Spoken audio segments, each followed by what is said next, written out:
Hello, friends. This is No Small Endeavor, and you're listening to part 2 of our 2-part unabridged interview with Parker J. Palmer, taped in his home in Madison, Wisconsin. Enjoy. Hey, friend, if you didn't know, I started a newsletter a while back that comes out every 2 weeks. I've been delighted to hear from so many of you about positive response to the newsletter. We call it the No Small Endeavor Notebook, where I riff on themes and topics related to our podcast, giving you additional material for thinking and doing in your own quest to make sense of what it might mean to live a good life. Join us by going now to nosmallendeavor.com and sign up there. Again, go to nosmallendeavor.com to sign up now for our free No Small Endeavor Notebook newsletter. This episode is sponsored by Friskies, who would like to tell your cats hi. Now, if that didn't get your cat's attention, there is one thing that always does the trick. Just pour some Friskies crunchy food in the bowl and you'll hear those paws come running. Works every time. With so many Friskies choices, you can always bring your cats running from their secret napping spots. There's always more to explore. See for yourself at friskies.com or visit your local store. Hey, it's Ryan Reynolds here from Mint Mobile. Now, I was looking for fun ways to tell you that Mint's offer of unlimited premium wireless for $15 a month is back. So I thought it would be fun if we made $15 bills. But it turns out that's very illegal. So there goes my big idea for the commercial. Give it a try at mintmobile.com/switch. Upfront payment of $45 for 3-month plan, equivalent to $15 per month required. New customer offer for first 3 months only. Speed slow after 35 gigabytes if network's busy. Taxes and fees extra. See mintmobile.com. Well, we're back after lunch here in the Palmer home in Madison, Wisconsin. A delightful salad, soup, hummus, crackers, olives, fruit. Delightful. Thank you for lunch. Well, thank my wife for lunch. Sharon. We can both thank Sharon. Treated us in very loving ways with lunch, so thank you for that. Much enjoyed it. And we've talked about goodness. Henry Nouwen, William Stringfellow, Walter Wink, Wendell Berry, Garrison Keillor. Yeah, covered quite a bit of ground. Krista Tippett. Off air. All sorts of folks. That's right. Some of which we could repeat on air and some of which we couldn't. So we'll leave it to the listeners' discretion to figure out what we could and could not talk about. Exactly. But to those who were living and listening, it was all good. It was all good. That's right. For all of those living, it was all good. I love the notion encouraged to teach of the grace of great things. And I think that, so I've been a college teacher now for finishing up my 24th year, did 2 years as well before that in grad school. And so finishing 26 years of where I've been regularly teaching college students and seminary students.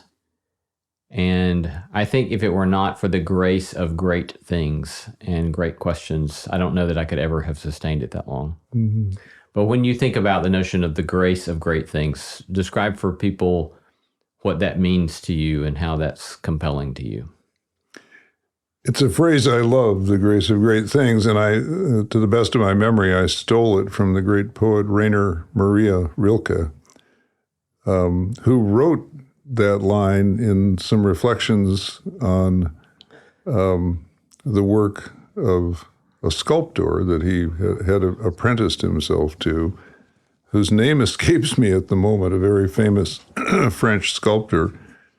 Doesn't matter much. The sculptor had created great things out of stone with craftsman's skill.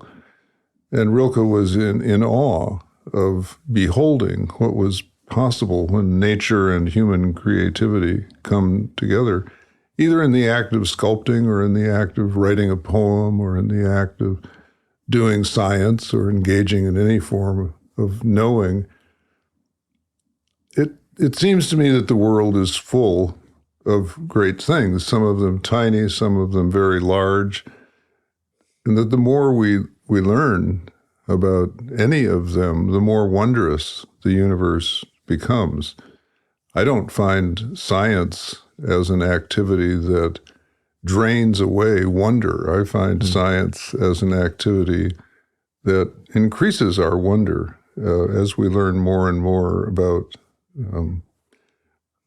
what our world, what our cosmos consists of. I mean, think of the James Webb Deep Space Telescope out there now and the images it has been revealing, and the decade plus of Hubble images that we now have. Astonishing works of art found right there in the universe that surrounds us. But as I said, these things can be tiny or they can be large. William Blake said you can see the universe in a grain of sand and infinity in an hour. And I believe that to be true, that if you look deeply enough at any great thing, let's say, as Mary Oliver in one of her poems looked at a grasshopper, she says, this grasshopper, I mean the one with the large and complicated eyes. And she goes on to describe this grasshopper in great detail.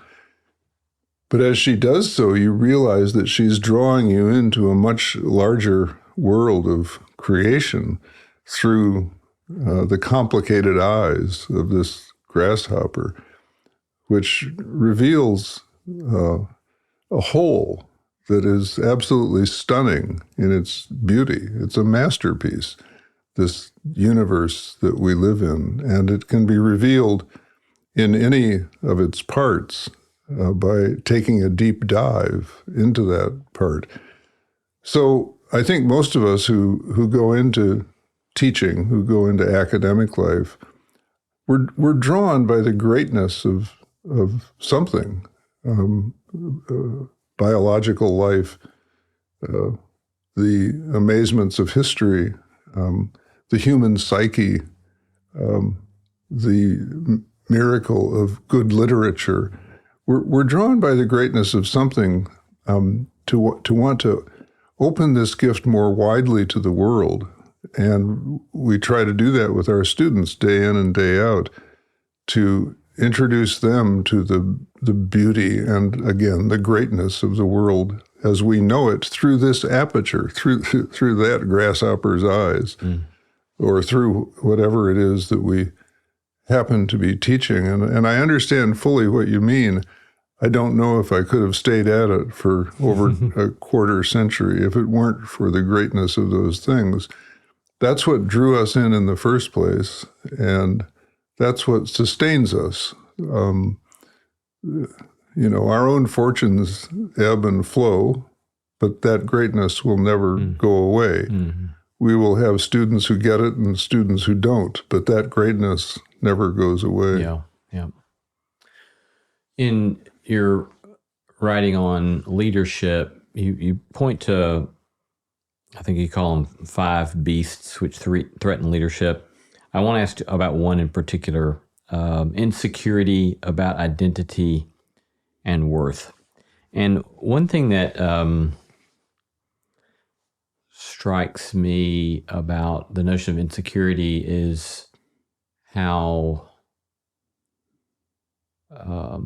I can still be riddled with insecurity, but I don't think, maybe in the same way you said it took you till the time you were 50 to come to some peace with your sense of vocation. I'm 56 now. I may have been 50-ish when I first started feeling more secure in myself. Wasn't quite so riddled with insecurity.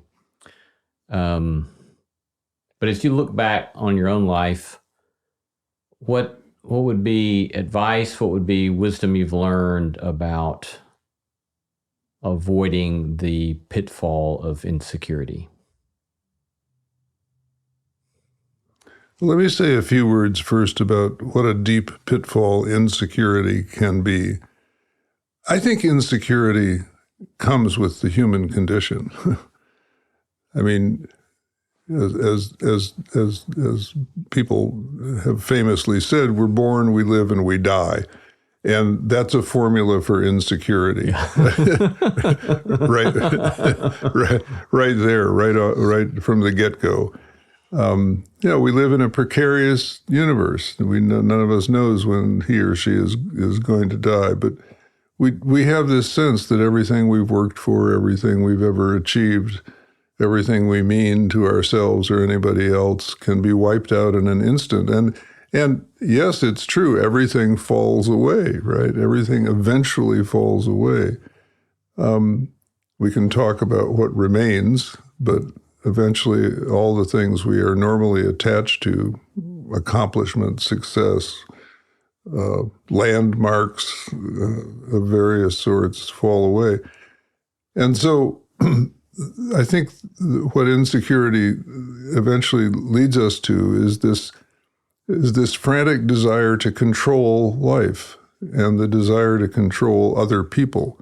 Power over other people comes from profound insecurity.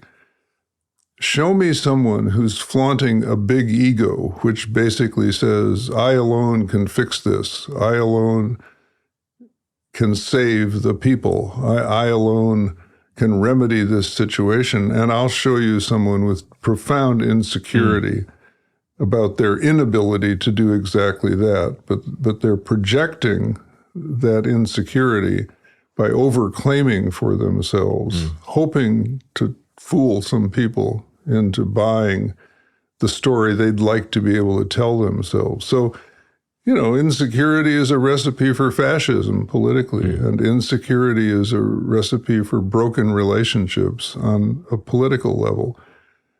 And insecurity, in that sense, is a recipe for a life of utter frustration because ultimately we can't control anything. What we can do, however, is collaborate with the life process. We can stop fighting what we see as a hostile universe or as a universe that's full of dangers and threats. And we can start looking for the life-giving impulses in the midst of that universe, which is a mixed bag, always. A reality is a mixed bag. Are there things that want to kill us? Sure there are. But there are other things that want us to live. And we can find ways to collaborate with all of that in a manner that makes life more graceful than it would otherwise be. This is something I feel very deeply about as an aging human being. At age 84, people ask me, well, how are you feeling about living into what will inevitably be your last years? Because at this stage, it's a fair question. The actuarial tables tell me I probably don't have all that much farther to go. And my answer for quite a while now has been, I want to collaborate with the aging process as best I know how. And I've used the example of a beautiful, beautiful sunset that I once saw at the very moment when I was being asked that question, How does it feel to be your age, Parker? And outside I saw this beautiful sun setting in the west. We were in a second-story room with the western wall of glass looking out on this sunset. And I said, look at that setting sun and look at the beauty it's creating as it sets. Gorgeous sky, the multiple colors as the light gets refracted, beautiful shadow, patterns of shadow and light. We revel in it. It's glorious. If in the next moment or two, that sun started to go up instead of down, we would be on our feet screaming apocalypse now. Something had gone radically wrong with the universe in order to make that sun at this time of day, at this latitude, go up instead of down. And so it's collaborating with the setting sun that makes for beauty. It may not be the beauty of youth, but it's the beauty of age. And part of life, I think, is accepting the different forms of beauty as they come along, which takes me back to the grace of great things. And so I do understand the life process as one of collaboration rather than fighting against a universe that my insecurity always tells me is out to get me. I don't know any easy tricks for escaping insecurity. I think that part of what we have to do with a lot of these challenging lessons in life is to go there, to experience the downside of a feeling like insecurity, just to observe our lives and see how it's going as long as we're in the thrall of that feeling, in the grip of that feeling. And then to use our discernment and our powers of decision-making to choose differently. I believe in a choiceful life, and that at every point along the way, there are choices we can make, even when we feel deeply constrained. We can reframe the realities we're looking at, see them in a different way, and make new choices based on that reframing. The beauty of a sunset being one example. It's not, oh my God, night is coming. It's look at how beautiful the sunset is. Yeah. Another compelling way you put that in your most recent book, On the Brink of Everything, in which you're reflecting on your own mortality. You cite Thomas Merton and Dylan Thomas. Thomas Merton, "There's one thing I must do here at my woodshed hermitage, and that is to prepare for my death, but that means a preparation in gentleness." And then you set that in contrast to Dylan Thomas's famous advice, rage, rage against the dying of the light. And then you say, when I was 35, raging seemed right, but at 77, at the time you're writing this, it's Thomas Merton, not Dylan Thomas, who speaks to me. Right. Exactly. And gentleness is a lovely word, isn't it? Yeah. For what we need to do. There's a gentle receptivity to life that can serve us very well. I wish I had known more about it in my younger years. But those are years when, at some level, you're fighting to make a space for yourself on the face of the earth. You know, you're fighting to get a fingerhold or a toehold on life. You're fighting to make a living. You're fighting to build something. You're fighting to work your way through all the confusions that come when you're living more in your own ego, or maybe in your own intellect and your own willfulness, than you are in your own soulfulness. So you can't know about those things when you're 30 or 35 or 40, but you can certainly pay attention to your life and realize that that maybe, just maybe, there's a different way to frame this, to understand this, to hold this, that would open up into more life-giving choices. And I think that it's a good litmus test in life to just keep asking yourself, what gives me the most life? That's the way I ought to go. Just what is life-giving for me? And what is death-dealing for me? All this duking it out that I'm doing, all this contentiousness, all of this being worried about having things taken away from me, is that really life-giving? I don't think so. Yeah. So even though I think we have to have these experiences of struggle, they are part of, who was it, Yeats, who talked about life as a veil of soul making. So those struggles help us make our soul, or find the shape of the true shape of our soul. In the midst of all that, there are choices we can make. Yeah. You've spoken a lot of the importance of inner work for teachers and leaders, and so I'm wondering what that inner work has looked like for you personally. What are and I'm especially interested in what sorts of ongoing, daily, weekly, monthly, quarterly, annually practices perhaps that's looked like for you. Mm-hmm. Well, the two big practices for me, Lee, have been solitude and certain forms of community, held as a paradox, held as a both and rather than an either or. So solitude, and I'd throw in the word silence, has been very important for me. to allow the roiled waters to settle enough to come down to some clearer sense of my true self, to let the silt in the stream settle so that I can see a little closer to the bottom of the stream, to the bed itself.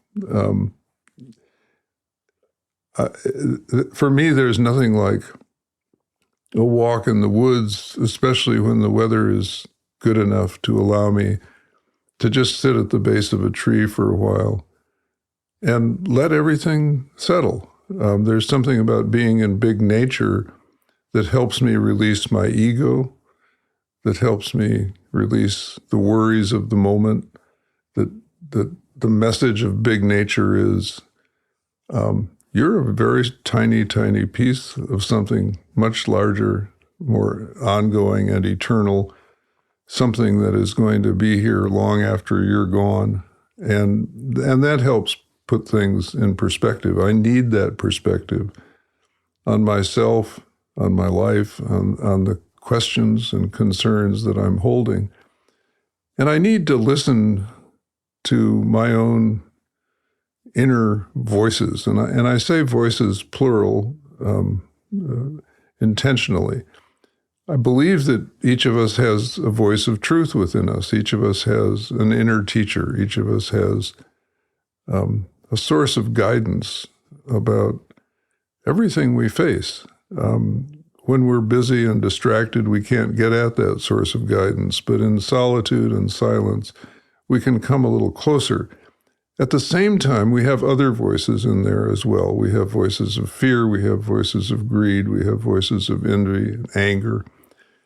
And I need to do some very careful listening and some very careful discerning to sort of separate the wheat from the chaff. What is it that I'm hearing, and what is the name of that voice, and what are the motives of that voice, the nature of that voice?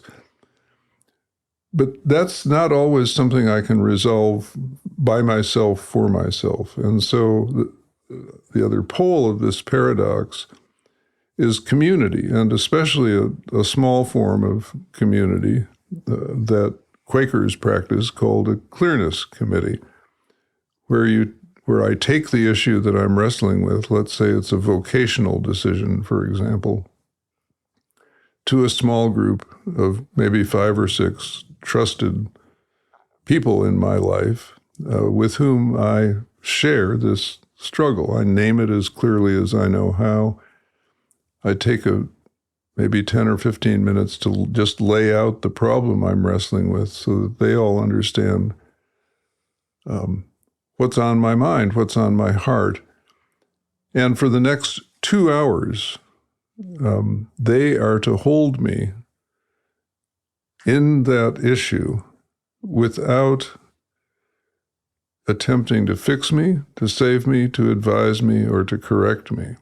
In other words, the ground rules of the Clearness Committee prevent them, these 6 people, from doing all the things we normally do when someone brings a problem to us. We listen for a couple minutes and then we say, hey, that happened to me once and here's what I did, and I'm sure if you tried that would be helpful to you too. Or, hey, my uncle had a problem just like that and he tried this diet or went to this retreat and read this book, and I think you'd find that helpful too. But all of those are things that are essentially based in not listening to the person who's struggling with the issue, and in failing to understand that what might work for anybody else is irrelevant to the answer that lies within the person who has the issue. So, yeah, maybe it worked for your uncle, maybe it worked for you, but those are 2 different people than the person sitting in front of you. And your job now is to hold that person in a way that allows, and this is important, that allows that person with the issue to have a deepening conversation with him or herself so that they can start to get beneath whatever noise is in there, whatever static is in there, and hear a deeper, clearer, and truer voice, their own response to the issue, which is almost always there, but it's buried under layers and layers of stuff. So the members of my clearness committee for 2 full hours are constrained to listen to me without advising, fixing, saving, or correcting me. The only way in which they may speak to me is to ask an honest, open question. This is the discipline that comes with what Quakers call the clearness committee. And so they ask questions that are designed to help me do that deeper listening to myself, to help draw me into a deepening conversation with myself. So I might have said, for example, that when this particular kind of thing happens, I get really angry. A good, honest, open question would be, you said you get angry. Where does anger live in you? How does it feel? What does it lead you to? In other words, take my own language and invite me to open it up so that I'm not just using words casually, but I'm really challenged to think more deeply into what it is I'm trying to say with that particular word.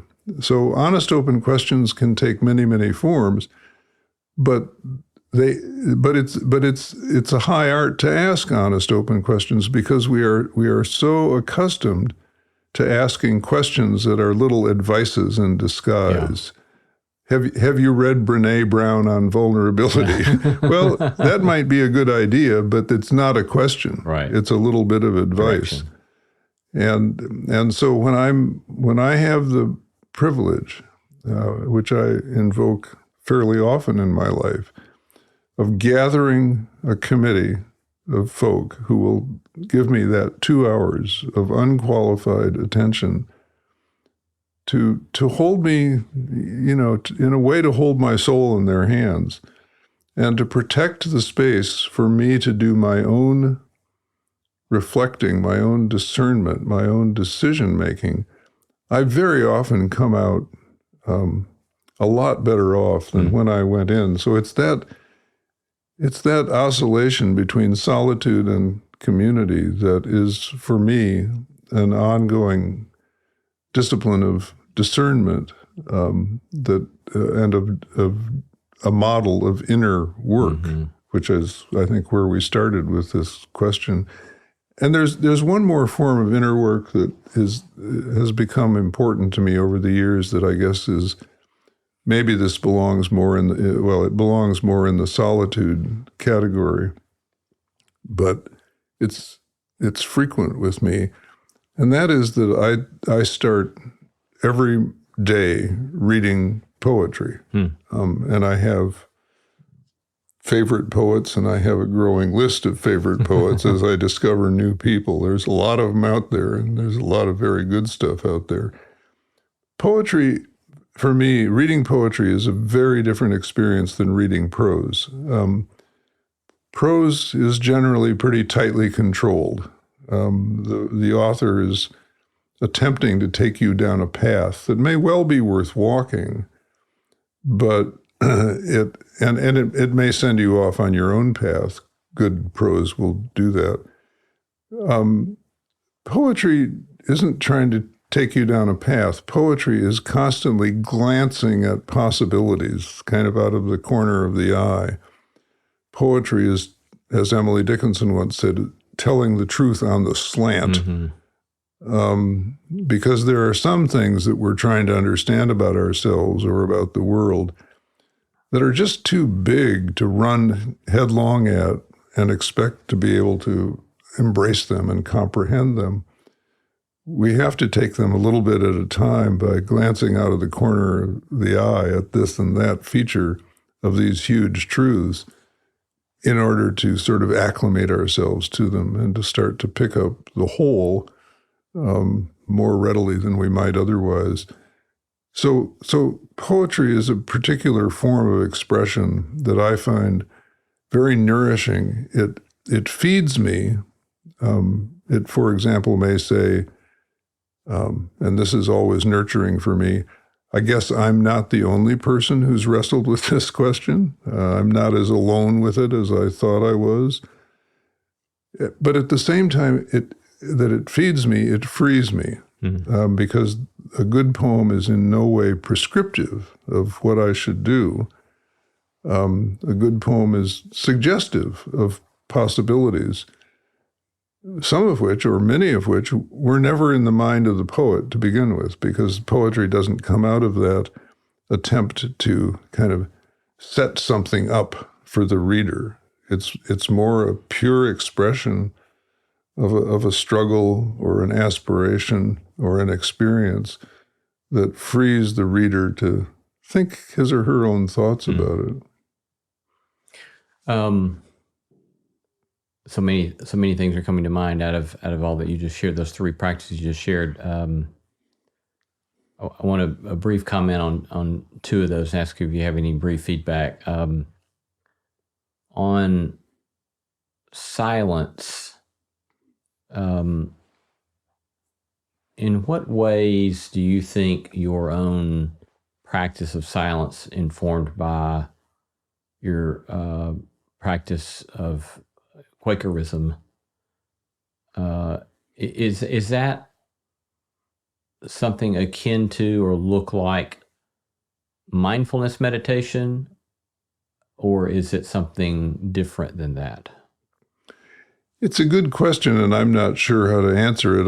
I have had the privilege to do mindfulness work with some great teachers like Sharon Salzberg.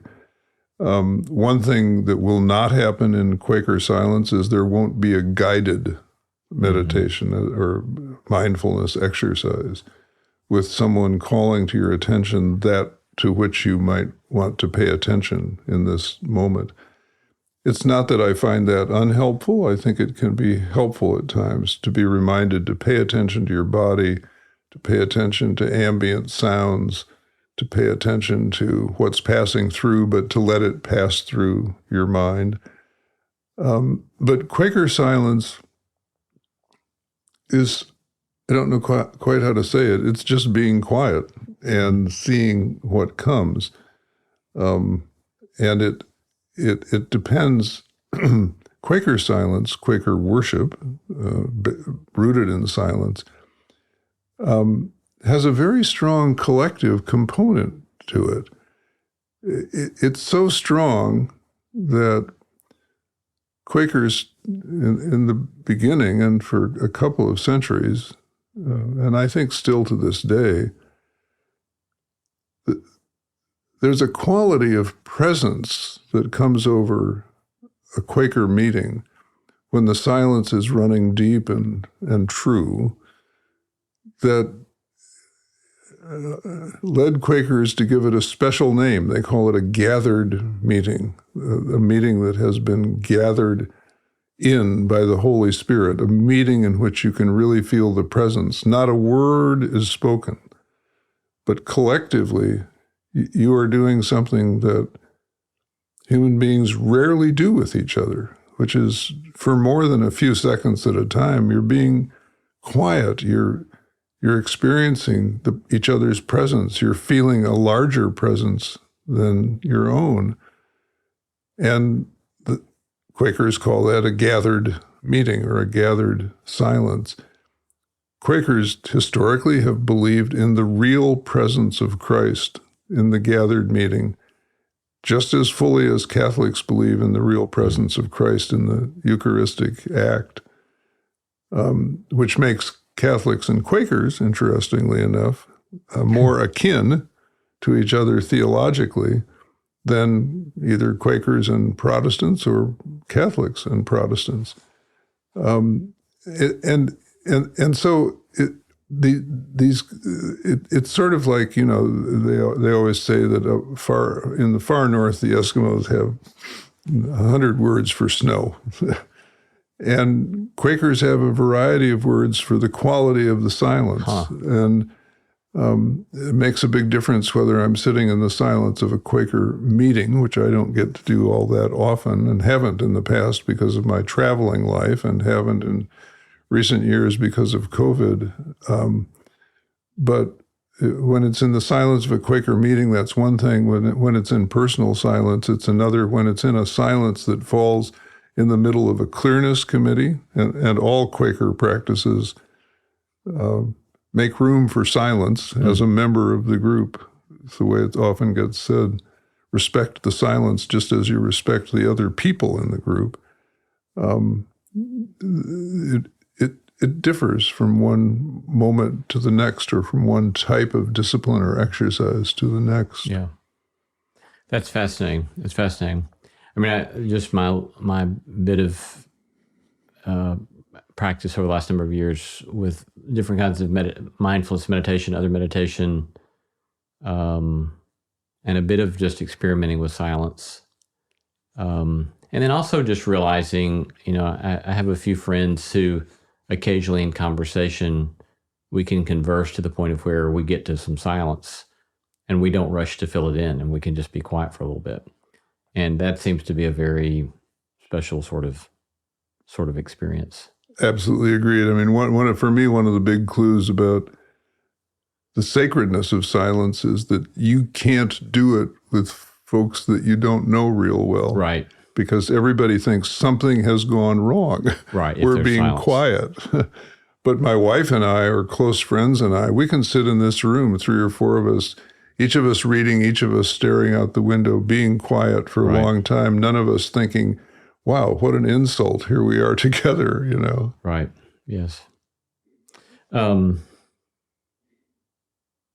then on the clearness committee, I've been privileged to get to participate in that only in about 2 occasions where I was the one that asked for that sort of gathering. Mm-hmm. And it was very powerful and just fascinating to me. But another practice that I've experienced that's similar, or at least has some similarities, is I've been in a number of groups where we presume you do not do crosstalk or you do not give advice.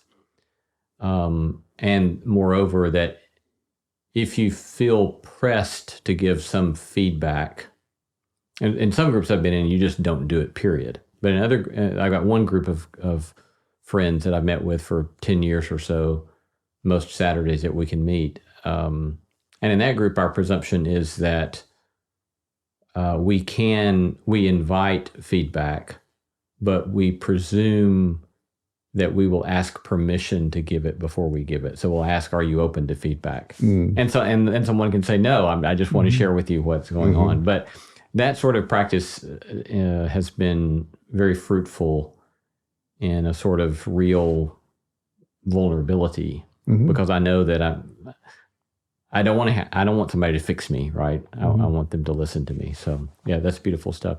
You tell a funny story about a clearness committee when you were making a vocational decision about whether to become a college president. Yeah. That's a vivid memory for me. I was thinking about it just a moment ago, wondering if we were going to get to it. Yeah, this was when I was young in the Quaker tradition, as it were. I think I was, somewhere between 35 and 40. And I was living in this Quaker community, and I had an invitation to put my hat in the ring for a presidency of an educational institution. And I had only recently, left my academic trajectory to go to take a different path in life. And so there was still some temptation in me for this. And I brought it in front of a small clearness committee of experienced friends, Quakers, at this Quaker study center called Pendle Hill, where I was living at the time. And I laid out the invitation, and I was told that I told them that the invitation had come from the chair of the board, who said that if you apply, we're going to take this very seriously, and I would think that the odds are pretty good that you would get the job. So we're inviting you to apply. So I laid this out in all seriousness to my seasoned Quaker friends, and then sat as they started asking me questions, knowing that this would go on for another hour and 45 minutes, 2 hours total. The questions kept coming. Some of them were pretty surfacey, but, what plans I would have for the curriculum or for a teaching and learning center or something like that, things they knew I was interested in and had been writing and talking about. And finally, one of these guys kind of got down to brass tacks, and he said, well, let me just ask Parker what you would most like about being the president of this institution. I think I thought that's a kind of an unsophisticated question, but I'll do the best I can with it. I said, and I thought for a moment, and I said, well, I wouldn't like all the meetings that I have to go to. I don't like meetings very much at all. And I wouldn't like having to glad hand people just because they had big money that the institution would need. I don't like, that's phony to me. I don't like that one little bit. Frankly, I said, I laugh at this because the memory is vivid and almost embarrassing, although I'm too old to be embarrassed. I said I wouldn't even like getting dressed up to go to work every day. I just like being able to work in my jeans and my plaid shirt the way I'm sitting right here. And he finally said, well, could I just remind you the question was about what you'd most like about this job? And I said, I know. I'm getting there. I'm just peeling back the layers like we're supposed to do. I named a couple more things that I wouldn't like. And I think the reason I was doing this was that I didn't want to give the real answer. But I finally got down to the bottom, which is where the Clearness Committee is supposed to take you. You know, when the silt settles, you get down to the riverbed, right? And I said, well, I guess what I'd most like about it is having my picture in the paper with the word president under it. And there was, because these were seasoned friends doing this Clearness Committee, there was not a giggle or a laugh or a in the group. But after a little bit of silence, maybe 60 seconds of silence, while I'm just sitting there squirming, thinking, oh, God, I had to tell the truth. And the truth is very embarrassing. This fellow said, Parker, could you think of an easier way to get your picture into the paper?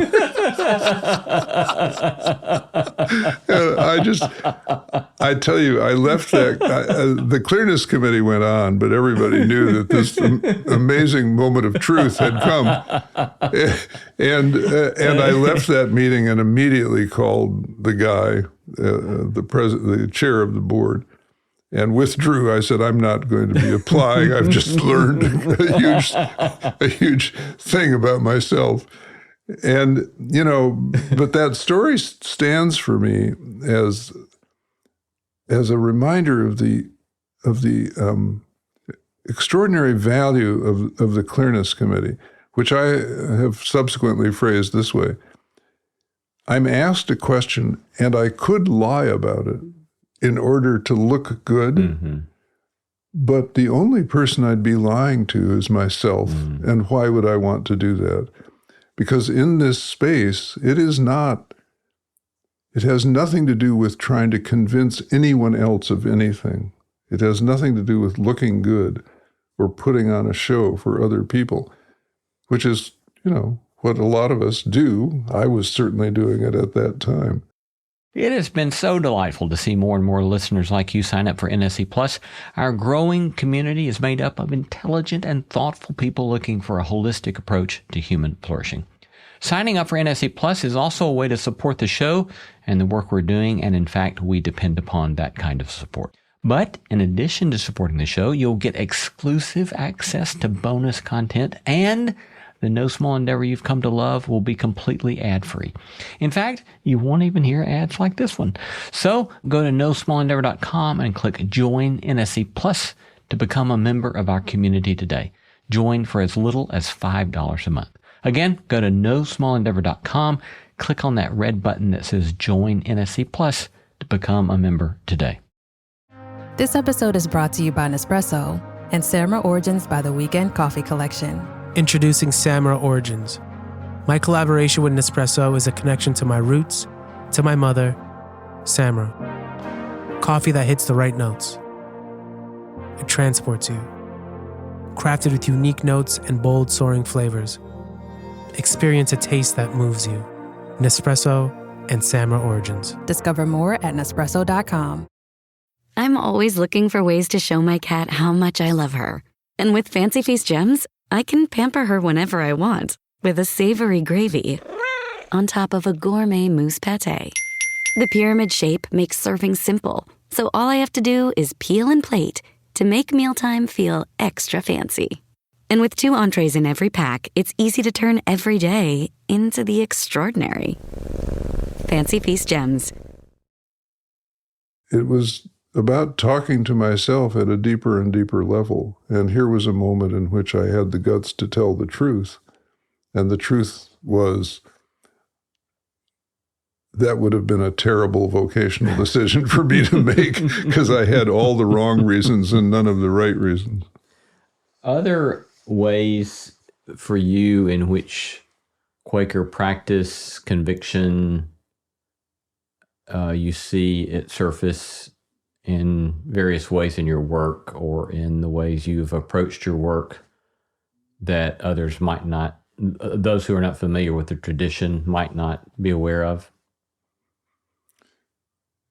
Well, yeah, it's a good question. I'm not sure because those ways of looking at the world are so native to me by now, after all these years, that I'm not quite sure what other people would or wouldn't see. What I do know is that the Quaker principles and practices that I learned during my long sojourn in a Quaker community permeate the work of the Center for Courage and Renewal. We don't advertise them as such because we are a 501c3 non-denominational nonprofit. We work in the secular world. So we don't fly a Quaker flag over our work, and we're not a Quaker organization. But I have not been shy in my writing about saying where this stuff comes from. So anybody who reads the books knows. And what I do know is that people who go through the programs of the Center for Courage and Renewal, when they learn, if they bother to ask, that these principles and practices come not exclusively, but significantly from the Quaker tradition, they get intrigued by that tradition because hardly anybody knows much about Quakerism, except, as we like to joke, about the oatmeal, which we have nothing to do with. But when they experience what it's like to be sort of bathed in that ethos, in that set of principles and practices, they love it and they want to know how they can get more of it. We don't try to convert anybody to anything. Quakers generally don't try to convert anybody to Quakerism. That is contrary to their way of just being and witnessing in the world. But people do get intrigued and touched, really, by it, not just intellectually interested, but emotionally moved. And I think the reason is that a couple of reasons. One is that at the core of Quakerism is simply, and this is true of all the great wisdom traditions, we're simply making a deep bow to the sacredness of the human soul, a deep bow of respect to every living human being. The Quaker way of putting it would be, there is that of God in every person, and you make a deep bow of respect to that. But we don't have to put it that way. We just have to make the deep bow, right? And so if you come into a program or a retreat of the Center for Courage and Renewal, the core experience should be, I was fully received as who I am and as who I am becoming. And the programs are a lot about both of those things, who we are and who we are becoming. And incidentally, I'm talking here about people, mostly people in the helping professions. So we work with teachers and educational administrators, healthcare folk, nonprofit leaders, social change folk, activists of various sorts, clergy, philanthropists, attorneys, et cetera, et cetera. So, we're talking mostly about professional cohorts, although we'd also have just people from many walks of life in mixed retreats of people who come at this from different angles. So there's that deep bout of the self that everybody needs, not just people on the margins, but people who look like they're at the center of the society in terms of positions of power and institutions of significance, but who often feel ignored for who they really are nonetheless. And then, in addition to that deep bow of respect, people experience a different model of community than most people have ever known. I sometimes call it a community of solitudes, or a way of being alone together. The community has a real presence, but it is not telling you, it is not an overweening presence. It is not a commanding presence. It's not a demanding presence. It's not telling you how you should live your life. The community is providing a context of mutual vulnerability so that you have a chance to not only witness to your path in life and the questions you're wrestling with, but to listen as other people do the same and pick up clues that you are free to accept or reject about what a good path for your life might be. This is a very different kind of community than a community that tells you, for you, salvation lies along this path. For you, the right way to walk is this or that. The right direction to walk in is this or that.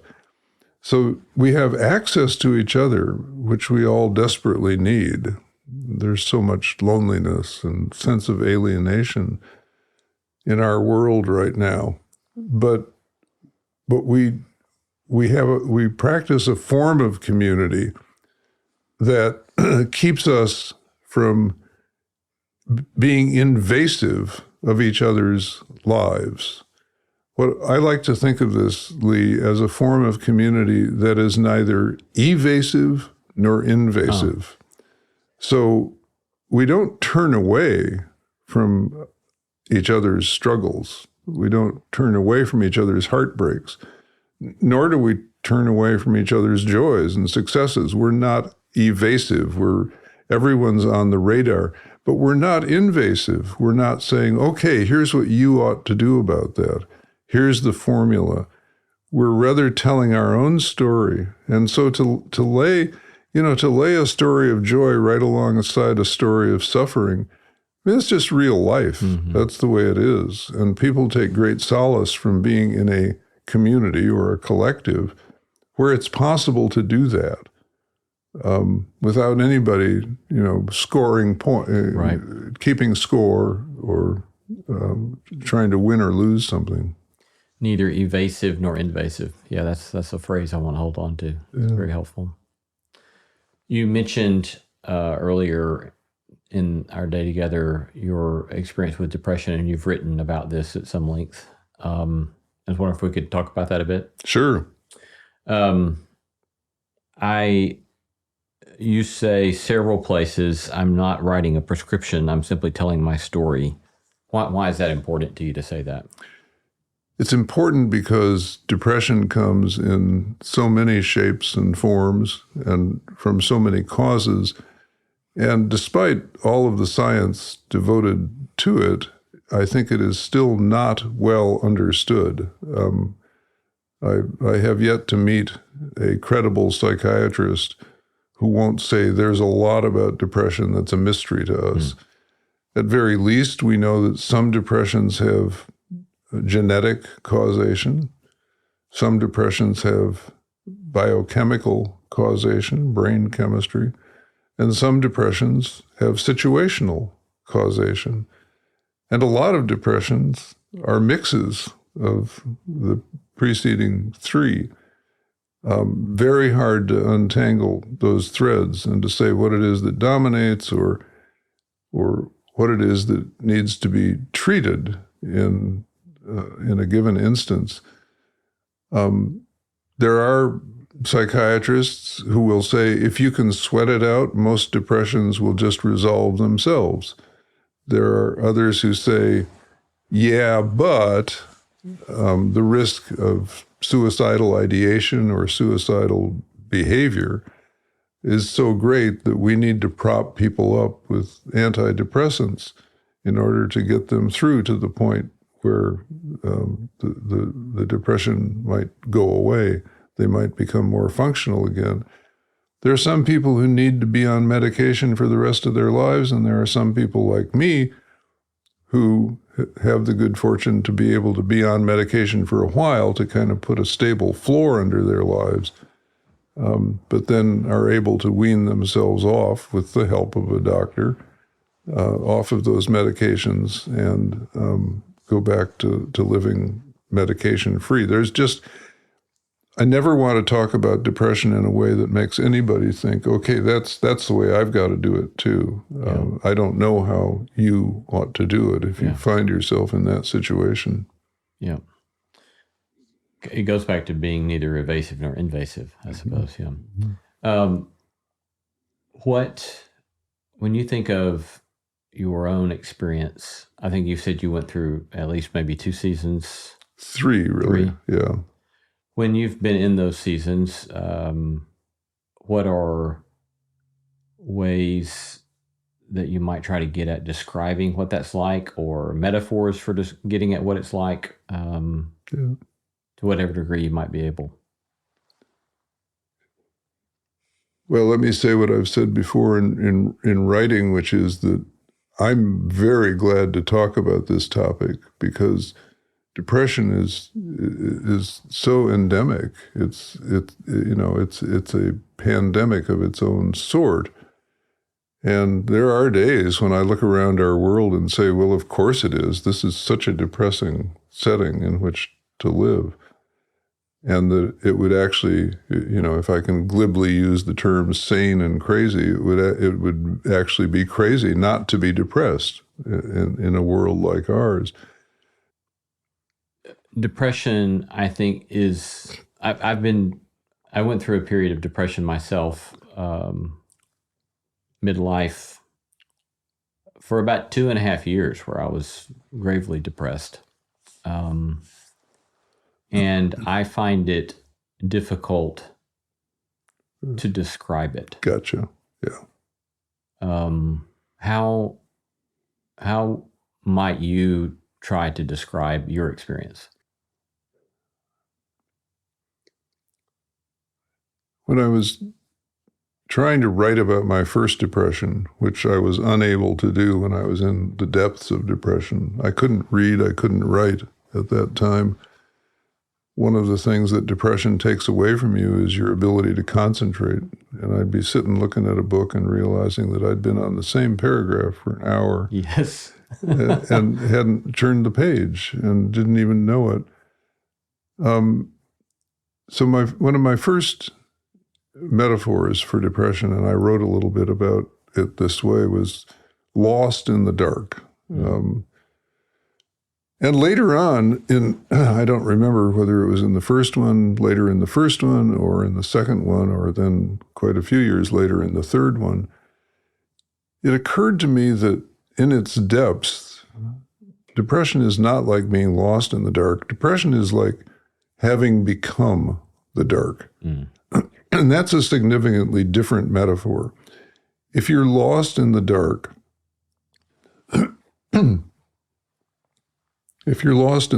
there's still a distinction between you and the darkness, which means you can negotiate something with this other called the darkness or depression.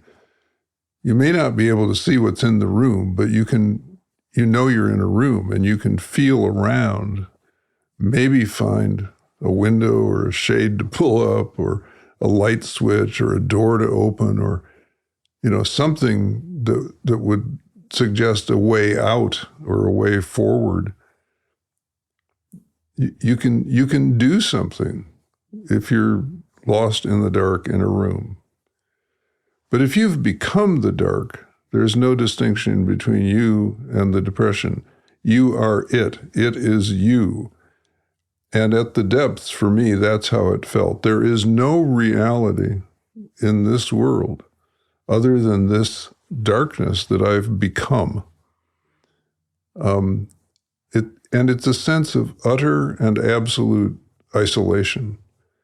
It's a sense of having, if you can even put it this way at the time, and I probably couldn't have, but imagine losing your membership in the human community while you're still alive. In every bit of the human community. It's not just that you suddenly feel alienated from friends and family and acquaintances and folks that you used to work with, colleagues, but you can't walk into an ice cream shop and get a cone and feel connected with the guy who's making the cone for you and wanting to chit-chat a little. So you're alone on the surface of Mars, and it's an absolutely devastating feeling. Your capacity to connect with the human community on which we are all so dependent has absolutely disappeared. And so people will ask me, well, did religious faith help you through those hard times? No way. That disappeared too. Religious faith is some kind of conversation or negotiation with the cosmos, and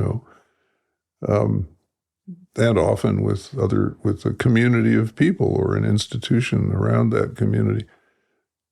Nothing of that is present when you've become the dark. Anything that could connect you to the human community would be not just a blessing. It might save your life, but such moments are not in your control, and I don't know. When people say, well, how did you find your way through? All I've ever been able to say is, damned if I know. I just don't know. But I flipped the question over in an important way for me. When I wrote this, I thought, I'm probably going to get in trouble for saying this, but I'm going to say it anyway because it's true for me. Turns out I got a lot of gratitude for having written this. Here's what I wrote. People walk around saying, I don't understand why so-and-so committed suicide. Well, I understand why they did, because I've been there and was tempted to do that. They did it because they needed the rest. Depression is absolutely exhausting. It drains the body of every bit of energy and will. What I don't understand, if you want a question to wonder about, what I don't understand is why some people not only survive depression, but thrive on the other side. And I'm not satisfied with any of the answers I heard. I mean, you could say sheer doggedness, cussedness, the willingness to put one foot in front of the other. Well, there was no willingness in me. There was no putting one foot in front of the other. I got a little help from some therapists. I got big help from one friend whose story I've told. Maybe I can tell it in a bit. Got a lot of help from a therapist with whom I met as I began to come out of the depth of the experience, because until then, I wasn't ready for therapy. But this fellow talked to me about keeping a daily journal of what he called small successes. And I said, look, I'm not having any success at all. I'm unable to write. I'm unable to travel and speak. I'm just down and out. And he said, well, let me explain what I mean. He said, I want you to just keep a journal at your bedside. And if you were able to get up this morning at 10:30, because part of the depression thing is you spend a lot of time in bed just with the covers over your head, hoping that the world has gone away. If you're able to get up at 10:30 this morning, mark that down in your journal. The next morning, if you're able to get up at 10:15, mark that down and note it as a sign of success. If today you're able to ride your bike for 15 minutes and tomorrow you're able to ride it for 20 minutes, write that down. Note it as a small success. He said, if you will do this faithfully, you will find that what feels like flatlining is actually getting a little better and a little better and a little better. But the increments of betterment are so small that you can't notice them unless you keep track of them. And so I did that over a period of weeks and a couple of months. And he was right.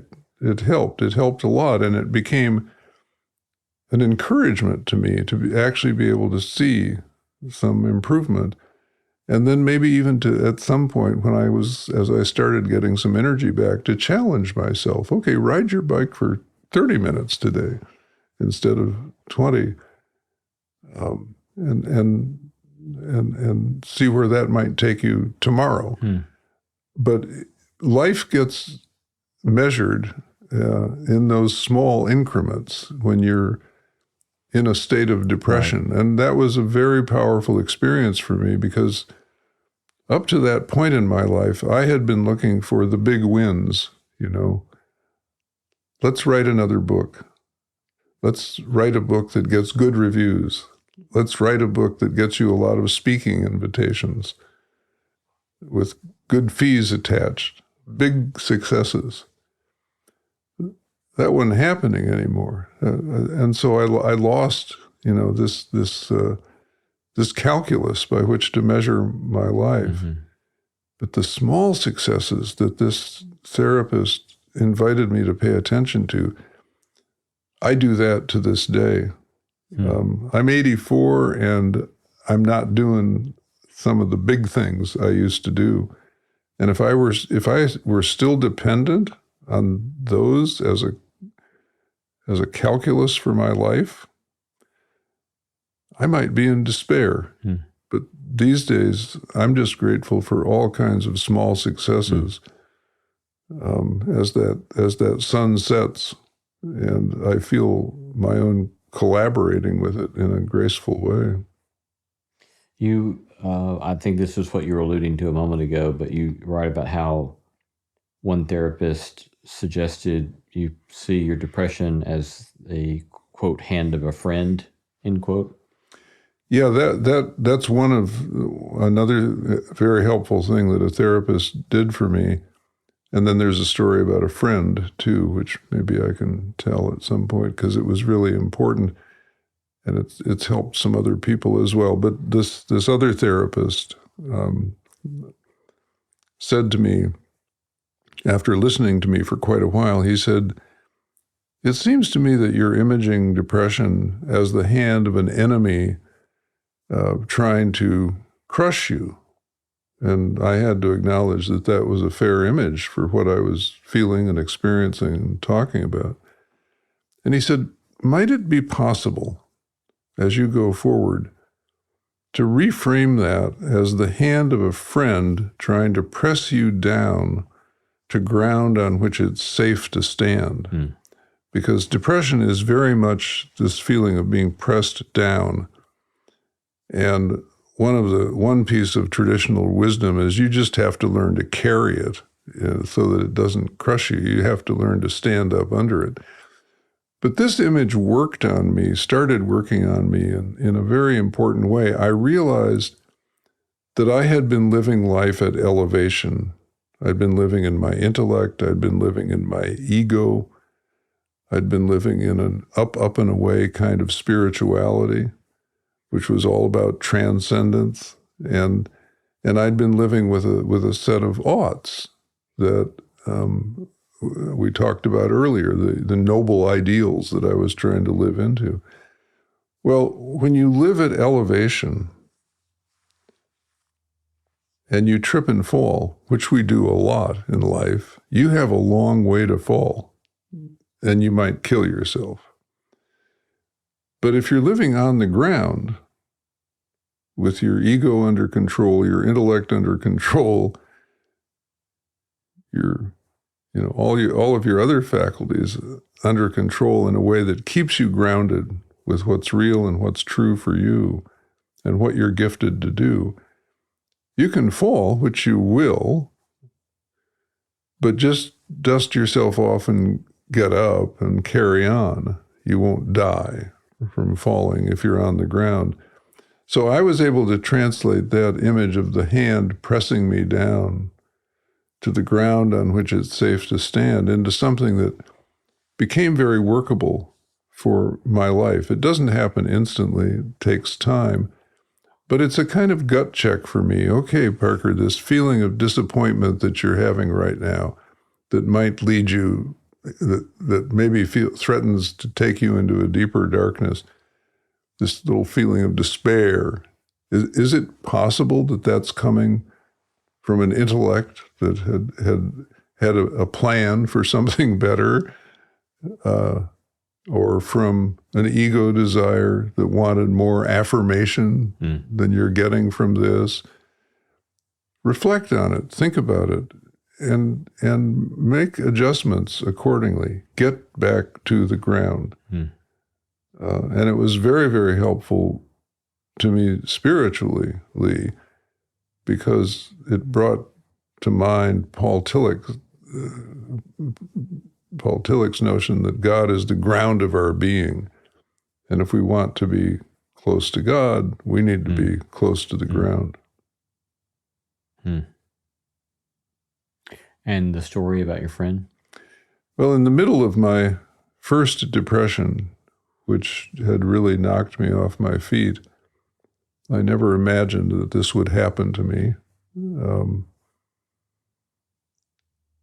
I had a friend at Pendle Hill, an older Quaker who was a really amazing healing presence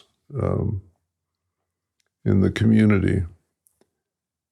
And he made a deal with me. He carefully asked if this would be okay, and I gave him permission. Every afternoon at about 4 o'clock, he would come over to the house in which I lived. I would sit in an easy chair in our living room. He would get down in front of me, take off my shoes and socks, and massage my feet for about half an hour. He hardly ever said a word. He was a pretty quiet guy by instinct. But occasionally he would mirror back to me what he was feeling. I feel your struggle today. Or I feel some strength in you today. It was very simple, brief stuff. Didn't invite conversation. It was just an affirmative mirroring of his intuition about where I was. And it was helpful. It was helpful to have my struggle recognized. It was helpful to know that somebody thought I was getting stronger. I knew that he would not say anything that he didn't really mean or wasn't intuiting. But what he did more than anything else was somehow magically he found the one place in my body where I could feel connected to another human being. And so when you feel like you're living on Mars and everyone else is on Earth, and the human connection has been completely broken in your life, to feel connected to another human being is a treasure. It's a life-saving experience. And I think in many ways, Bill Tabor, this man's real name, did in fact save my life. In each of my depressions, I had suicidal imaginings because things were just so desperate and I couldn't see any way out. And so many friends would come in an effort to reassure me. You know, they'd say, well, but Parker, you write wonderful books and you've done such good things for people and people like you so much. Why would you feel this way? And when you hear words like that, when you're depressed, your only thought is, I have defrauded one more human being. If they knew what a worm I was, they'd throw me out. So so it doesn't help at all. Or they would say, but it's a beautiful day outside. Why don't you come out and feel the soft breezes and the sun in your face and smell the flowers? Well, you know intellectually it's a beautiful day out, but you can't feel one iota of that in your body. And so once again, you feel like nobody gets this, nobody understands this. I'm even more isolated than I thought I was. Mm. So what Bill Tabor did was real and human, and of course, it resonates with the foot washings in Scripture in a pretty interesting way. I was, last thing on this, or last two things. One, you tell a story about what you call a moment of inexplicable grace. And before you recount that, I was just so struck by this because I remember one night when I was in the midst of my own travails, not being able to sleep one night. It was a cold winter night, and I got up. It was still dark outside, and I was going to build a fire. I do a lot of fires in a wood-burning stove fireplace at our home. And I got up, was going to build a fire. We didn't have enough firewood on the front porch, so I went to the woodshed and filled up the wheelbarrow, bitterly cold, and pushed it back toward the house. And halfway back to the house, and you got to understand, not only am I not a Quaker, I'm like one of those kind of anti-mystical experience kind of people, rationalist of that sort. But this sort of inner voice of, you are my beloved. Mm. And I was in such a place that I said, you do not love me. Mm-hmm. But it was for me a moment of inexplicable grace. Mm-hmm. That I held on to. But you recount something like a similar experience? Yeah, I did. It's interesting. I haven't thought about that one for a while, but I understand your story, I guess, to a T. It was in the middle of a night at Pendle Hill when I had radical insomnia, which sometimes comes with depression. I envy the people who can sleep depression away. I was not one of them.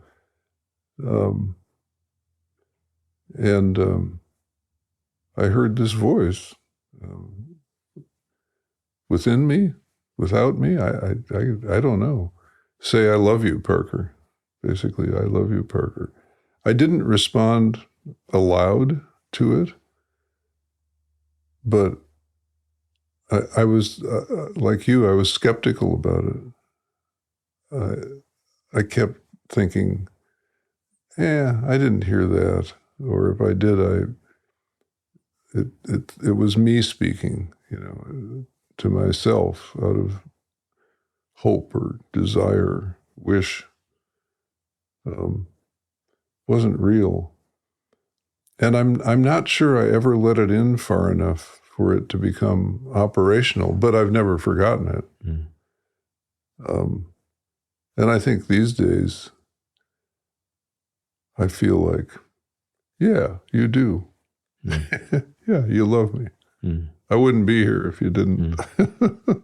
But I would also think the rational part of me, you love everybody, so why aren't they here? Last thing on this, you say, when people ask me how it felt to emerge from depression, I can give only one answer. I felt at home in my own skin and at home on the face of the earth for the first time. Yep. You go on and quote Florida Scott Maxwell, who said, quote, "You need only claim the events of your life to make yourself yours. When you truly possess all you have been and done, you are fierce with reality," end quote. I love that phrase, fierce with reality. Yeah. I aspire to be exactly that. Yeah. Yeah. And I think life is so much, talk about paradoxes, so much about holding the paradox of gentleness and fierceness in everything we do. I value her writing very much. Well, as we get close to the close of our time, I wonder, I have on my outline here the question regrets, question mark. But I think that's tricky territory to ask that kind of question, given that very quote we just had, right? Is that there comes a point at which all of the things at some point in our lives we might say we regret become indispensable fodder for who we've become. Yeah. Hopefully from which we've learned a lot about how to live life. But nonetheless, let me just throw that out there. Regrets? Well, I feel like breaking into song at this point. Regrets, I've had a few. Go the Frank Sinatra route, you know. But no, it's no longer a viable word for me. Yeah. I think there are times when I've had regrets, when I did something stupid, when I did something embarrassing, you know, and I've certainly done a few of those in my time. But in the long run, in the great mix and wash of life, I can't think of anything where I messed up that didn't play an important role in helping me to get it, if not right, at least a little more right next time around and next time around. If you live long enough, you have a chance to keep going around. And so maybe it's longevity as much as anything that has allowed me to say no regrets. You know, you certainly regret the times when you hurt people, but if you work on reconciliation, if you work on forgiveness, even those things can be redeemed. One of my favorite poems in recent years is a poem called Thanks, Robert Frost, by a guy named David Ray. And I can't recite the whole poem to you, but it turns out that Frost, in his old age, had been asked, "Do you have hope for the future?" And Robert Frost said, "Oh, yes, I even have hope for the past." that it will turn out to have been better than we thought it was. And that even the heavy burdens we imposed upon our children's lives will turn out to be, you know, fruitful and liberating for them and for us.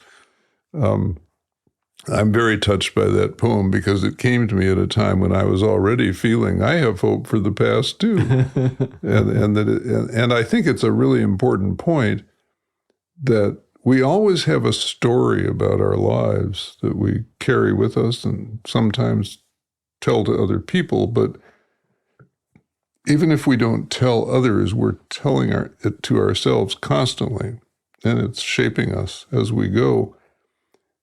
And it's not that you want to lie about your life, not at all, but there are so many ways any story can be told. And you can take that moment of shame or humiliation, and you can see how it helped you grow. Yeah. And if it hasn't helped you grow yet, then now is the chance for you to do some growing. I'm fascinated with the stories people tell themselves about their lives. And I'm glad at this point to tell a story that isn't riddled with regrets, but that is certainly full of learning, which was necessary for me. Yeah. On that note, I was wondering if you would be open to reading Why Should I Ever Be Sad? Sure. I've got it handy over there, unless you have it memorized. No, I don't think I do. Yeah, so this is a poem I wrote. I remember I was hiking a mountain trail outside of Santa Fe, New Mexico, where they had this gorgeous aspen grove going up the mountain. And I had dropped off the trail for a bit to take a rest. And looking up at the trees, this poem started to come to me. This beautiful, breezy day, sun shining. Why should I ever be sad? Why should I ever be sad, knowing the aspens are always here, dancing along this trail, slim as willowy girls, swinging their arms, tossing their hair, swaying their hips in rhythm with the mountain wind. Above the aspen's intensified sky, a dream of blue seen only as cities fade from view. Below them, a rocky slope covered with clotted clumps of leaves and fallen, rotted branches, laying down a love bed where Indian paintbrush and white violets grow amid a flourish of green. All of the tumbled boulders and rocks have found their angle of perfect repose. So why should I ever be sad? All of this waits for me when at last I stumble and fall, waits for me to join in this dance with all that turns and whirls, a dance done to the silent music of our dappled, swinging, swaying world.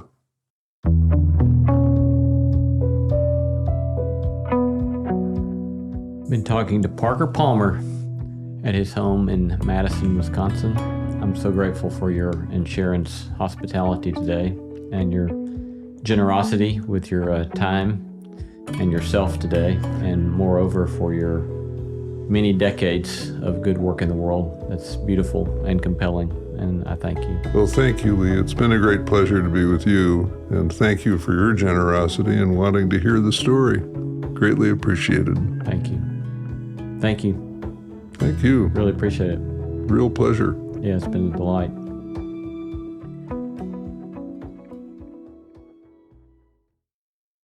Hello friends, Lee Seacamp here. Last week in Salt Lake City, I met a station manager from a small town who's given her life to serving her community through public radio. Now, because of massive funding cuts, station managers like her are wondering if they may have to turn off the mic for good. Larger stations are slashing budgets too, cutting the very programming that keeps us connected and often inspired.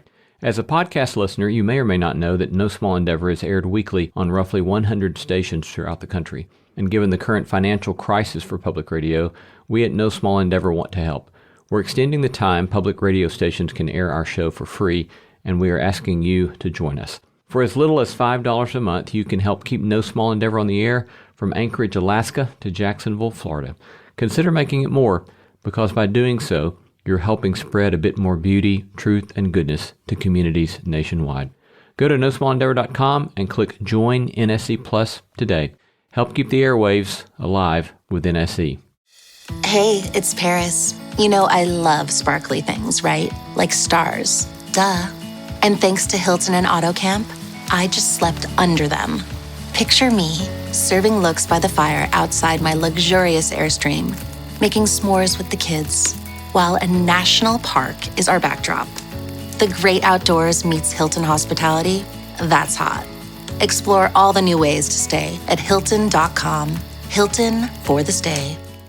With a major selection of the looks your kiddos love starting at just $4 in the Walmart app, a new school year means a stylish new them. Who knew? Find skater skirts and Crocs that say, I'm casual but cool. Sparkly sneakers that say, it's my classroom, you're just learning in it. And preppy polos that say, I'm the teacher's pet, even if they're mommy's menace at home.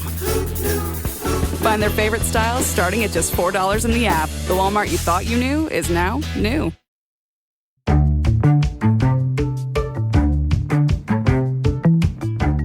Our thanks to all the stellar team that makes this show possible. Christy Bragg, Jacob Lewis, Carriet Harmon, Jason Cheesley, Sophie Byard, Kate Hayes, Mary Evelyn Brown, and Audrey Griffith.